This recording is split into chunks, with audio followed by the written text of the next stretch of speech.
এবার আইনি জোটে পড়লেন বলিউডের তিন তারকা শাহরুখ খান, অজয় দেবগন ও টাইগার শ্রফ। তাদের প্রচারকৃত পান মশলার বিজ্ঞাপনের দাবি বিভ্রান্তিকর। এই অভিযোগেই বলিউডের তিন তারকা শাহরুখ, অজয় ও টাইগারের বিরুদ্ধে আইনি পদক্ষেপ নিয়েছে জয়পুর জেলা কনজিউমার ডিসপিউট রিড্রেসাল ফোরাম।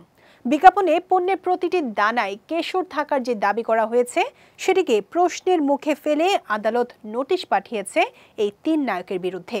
আগামী ১৯ মার্চ তাদের হাজিরা দেওয়ার নির্দেশ দেওয়া হয়েছে।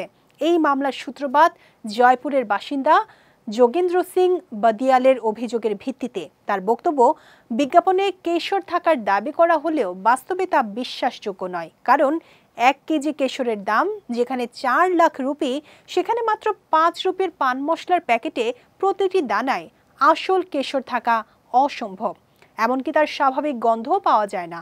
এছাড়া অভিযোগে উল্লেখ করা হয়েছে এই ধরনের পান মশলা ও গুটখা স্বাস্থ্যের জন্য মারাত্মক ক্ষতিকর। তা সত্ত্বেও সেলিব্রিটিদের দিয়ে এই পণ্যের প্রচার চালিয়ে গ্রাহকদের বিভ্রান্ত করছে সংশ্লিষ্ট সংস্থা।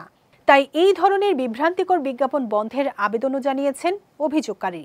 তবে এটাই প্রথম নয়। এই বিজ্ঞাপন ঘিরে আগেও বহুবার বিতর্ক তৈরি হয়েছে।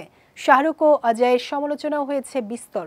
এমনকি এই বিতর্কের কারণে আগেই বিজ্ঞাপন থেকে সরে দাঁড়িয়েছিলেন অক্ষয় কুমার। এবার ফের আদালতের নোটিশের চাপে বলিউডের তিন জনপ্রিয় তারকা শাহরুখ খান, অজয় দেবগন ও টাইগার শ্রফ।